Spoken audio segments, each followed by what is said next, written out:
Hello my dear student, कैसे हैं आप सभी। उम्मीद करते हैं आप सब बहुत अच्छे होंगे। तो भाई पिछली क्लास में मैंने आपको क्लास 11th मैथमेटिक्स का चैप्टर नंबर फर्स्ट और उसका बेसिक कॉन्सेप्ट आपको करवाया था, जिसमें हमने एक्सरसाइज 1.1 का पूरा बेसिक कॉन्सेप्ट समझा। साथ ही साथ इसके क्वेश्चन नंबर थर्ड तक बच्चों कंप्लीट कर लिए थे। आज की इस क्लास में हम आगे क्वेश्चन आपको कंप्लीट करवाएंगे, जिससे आपकी प्रश्नावली 1.1 आज की इस क्लास में कंप्लीट हो जाएगी। कल या पिछली क्लास में जो जो चीजें मैंने आपको पढ़ाई, एक बार मैं आपको दिखा देता हूँ। ये सारी चीजें जो आप देख रहे हैं, ये कल की क्लास में मैंने आपको पढ़ाया था। बेसिक पूरा इसका कॉन्सेप्ट कल की क्लास में बच्चों पढ़ा दिया था। तो चलिए आज हम क्वेश्चन नंबर 4 से शुरुआत करेंगे। क्वेश्चन नंबर 3 तक हमने कल कर लिया था। जिन बच्चों ने कल की क्लास नहीं देखी है, उनको उस क्लास का लिंक इस वीडियो के डिस्क्रिप्शन में मिल जाएगा, वहां से जाके आप देख सकते हैं। ठीक है जी। चलिए, तो हम ये क्वेश्चन नंबर फर्स्ट हो गया था, सेकंड भी हो गया था, क्वेश्चन नंबर थर्ड भी हो गया था। क्वेश्चन नंबर फोर्थ बच्चों हमको करना था, जो कि आपके सामने है। निम्नलिखित समुच्चयों को समुच्चय निर्माण रूप में व्यक्त कीजिए। हमने समुच्चय के दो प्रकार पढ़े थे कि भाई एक सेट बिल्डर फॉर्म में लिखते हैं और एक रोस्टर फॉर्म में लिखते हैं। तो ये हमें सेट बिल्डर फॉर्म में लिखना है और रोस्टर फॉर्म में यहाँ पर दिया हुआ है। ठीक है, देखिए बच्चों, बहुत आसान सा प्रश्न है। फर्स्ट वाला क्वेश्चन देखिएगा, आपको दिया है, इसको हम एक के बराबर में लिखेंगे। 3 6 9 12, 3 6 9 एंड 12। देखिए अभी ये रोस्टर फॉर्म में दिया है, आपको सेट बिल्डर फॉर्म में इसको चेंज करना है, यानी कि अभी सारणीबद्ध रूप में दिया है और हमें इसको बदलना है समुच्चय निर्माण रूप में। तो यहाँ से अगर हम इनको थोड़ा सा गौर से देखें तो संख्या देखिए, 3 3 दूनी 6, 3 3 9, 3 चौके 12, यानी ये 3 के गुणज दिए गए हैं।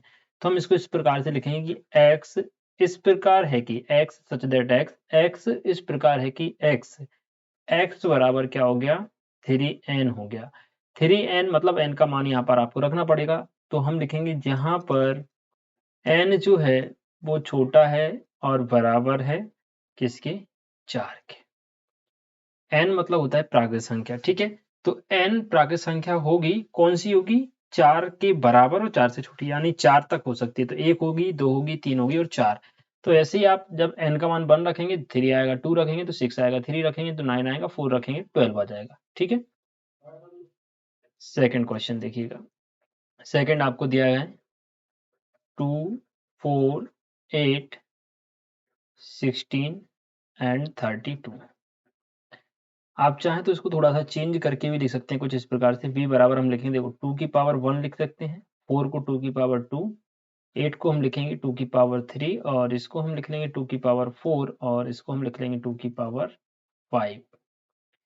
अब इसको सेट बिल्डर फॉर्म में जब हम चेंज करेंगे तो ये आपका बन जाएगा x सच दैट x बराबर हो जाएगा 2 की पावर n, जहां n चाहे तो आप लिख सकते हैं एक प्राकृत संख्या है, नहीं भी लिखेंगे तो n का मतलब प्राकृत संख्या ही माना जाता है, जहां n एक प्राकृत संख्या है। अब प्राकृत संख्या तो है, लेकिन n का जो मान है वो लेस देन इक्वल है 5, यानी 5 से छोटा और 5 के बराबर है, इससे बड़ा नहीं होगा। ठीक है, इसी प्रकार आप देखेंगे थर्ड वाला क्वेश्चन। देखिए सेम टू सेम क्वेश्चन दिया है 5 25 125 625। इसको भी आप ऐसे ही लिख सकते हैं, इसको c के बराबर में लिख देंगे 5 की घात 1, ये हो जाएगा 5 की घात 2, फिर ये हो जाएगा 5 की घात 3 और 5 की घात 4। अब देखो इसको जब आप सेट बिल्डर फॉर्म में चेंज करेंगे तो x सच दैट x बराबर यहाँ पर हो जाएगा 5 की पावर n, जहां n एक प्राकृत संख्या है, प्राकृत संख्या है और n less than equal 4, n का मान 4 या 4 से छोटा होगा, इससे बड़ा नहीं होगा। क्लियर हुआ। तो ये हो गया आपका क्वेश्चन नंबर थर्ड वाला। ऐसे ही करके आप क्वेश्चन नंबर फोर्थ भी यहाँ पर देख सकते हैं। इसका देखिए फोर्थ में आपको क्या दिया है, 2 4 6 डॉट डॉट इस प्रकार से दिया हुआ है। तो अब डॉट डॉट दिया है मतलब यह है एक अपरिमित श्रेणी हो गई, इसमें अनंत पद होंगे। तो इसको अगर हम लिख लें डी के बराबर में तो देखिएगा 2 4 6 डॉट डॉट डॉट। अब जब आप इसको सेट बिल्डर फॉर्म में चेंज करेंगे तो ये बन जाएगा आपका x सच दैट x। अब यहाँ पर x क्या बन सकता है आपका, देखो 2 दिया है, फिर 4 दिया है, फिर 6, मतलब 2 के मल्टीपल दिए हैं, 2 के गुणज दिए हैं, 2 दूनी 4 तिया 6, इस प्रकार से। तो x बराबर आपका हो जाएगा 2n। x बराबर क्या हो जाएगा 2n। और जहां n एक प्राकृत संख्या है, जहां n एक प्राकृत संख्या है, ठीक है। चलिए, ये हो गया आपका फोर्थ वाला। लास्ट क्वेश्चन देखें। दिया हुआ है आपको 1, 4, 9 और डॉट डॉट करके सबसे लास्ट में 100 दिया हुआ है। अब ये अपरिमित श्रेणी नहीं है, यहाँ पे समझिएगा। ये डॉट डॉट जो दिए गए हैं, इनके बाद एक लास्ट वाला पद भी दिया गया, तो ये गलती मत करना कि इसको आप अपरिमित समझ लें, ठीक है। ये परिमित है, तो इसको हम कुछ इस तरीके से लिख सकते हैं। डी ई के बराबर में इसको लिख लीजिए आप। ई बराबर, देखो 1 तो ऐसे ही रहेगा, 1 का स्क्वायर 1 ही होता है। 4 को हम लिखेंगे 2 का स्क्वायर, 9 को हम लिखेंगे 3 का स्क्वायर, डॉट डॉट 100 को हम लिखेंगे 10 का स्क्वायर। अब ये बन गया आपका 1 का स्क्वायर, 2 का स्क्वायर, 3 का स्क्वायर और 10 का स्क्वायर, मतलब प्राकृत संख्याओं का वर्ग बन रहा है। तो इसके लिए आप क्या लिखेंगे, x सच दैट x बराबर n स्क्वायर, यानी n का स्क्वायर है, जहां पर n less than equal 10। n मतलब प्राकृत संख्या हो गई, और प्राकृत संख्या का मान आप 1 से 10 तक के बीच में रख सकते हैं, 10 से ज्यादा नहीं रखेंगे। क्लियर। तो ये हो गया आपका क्वेश्चन नंबर 4 यहाँ पर कंप्लीट। चलिए देखते हैं इसका अगला क्वेश्चन। क्वेश्चन नंबर 5 देखिए, निम्नलिखित समुच्चयों के सभी अवयवों को सूचीबद्ध कीजिए। यहाँ पर हमें सारणीबद्ध रूप में लिखना है। तो 5 का फर्स्ट नंबर क्वेश्चन देखिए, आपको दिया है a बराबर x सच दैट x एक विषम प्राकृत संख्या है, एक विषम प्राकृत संख्या है। अब देखो, ये है समुच्चय निर्माण रूप, इसको हम बदलेंगे जब सारणीबद्ध रूप में, तो इस चीज का मतलब आपको समझना है कि ये क्या लिखा हुआ है। ये लिखा है कि x समुच्चय A में x एक अवयव होगा, और x कौन सा अवयव होगा, x एक विषम प्राकृत संख्या है। x की जगह आप वो मान रख सकते हैं जो विषम है और प्राकृत संख्या है। तो x की जगह आप क्या क्या रख सकते हैं, विषम संख्या 1 होती है, 3 होती है, 5 होती है, और ये सारी प्राकृत संख्याएं भी हैं, है ना, 7 होती है। इसी प्रकार डॉट डॉट लगा देंगे, तो ये आपकी एक अपरिमित श्रेणी बन जाएगी, ठीक है। तो ये क्या हो गया, आपका फर्स्ट क्वेश्चन यहाँ पर कंप्लीट होता है। सेकंड क्वेश्चन देखिएगा, आपको दिया है v बराबर x एक पूर्णांक है, x सच दैट x एक पूर्णांक है,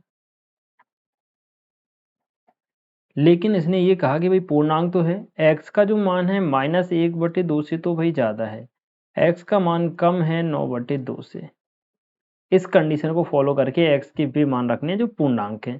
तो देखिएगा v बराबर, अब x का मान देखना आप क्या क्या रख सकते हैं, जो -1/2 से बड़ा हो, 9/2 से छोटा हो, लेकिन वो पूर्णांक भी हो। तो एक नंबर लाइन यहाँ पर हम ड्रॉ करते हैं।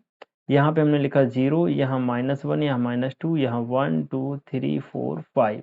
अब देखना, -1/2 का मतलब होता है -0.5, -0.5 का मतलब -1 और 0 के बीच में, यहाँ होगा 0.5। और 9/2 का मतलब होता है 4.5, 4.5 होगा 4 और 5 के बीच में यहाँ पर।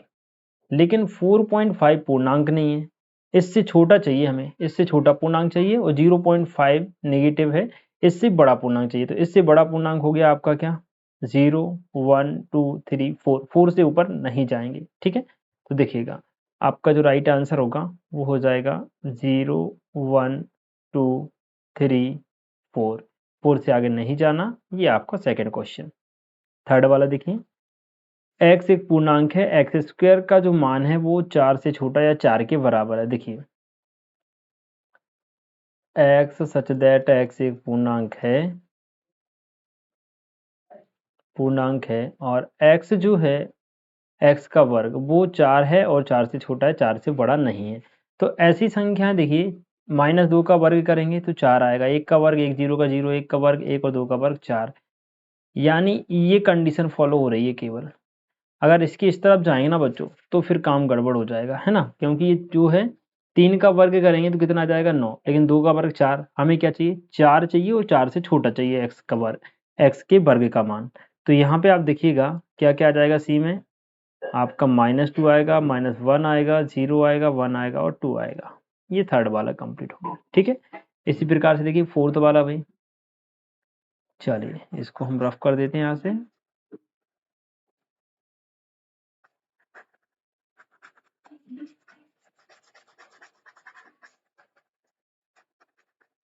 देखें भाई क्वेश्चन नंबर फोर्थ वाला देखिए, एक्स लॉयल शब्द का एक अक्षर है। देखिए आपको दिया है x such that x, x क्या है, लॉयल,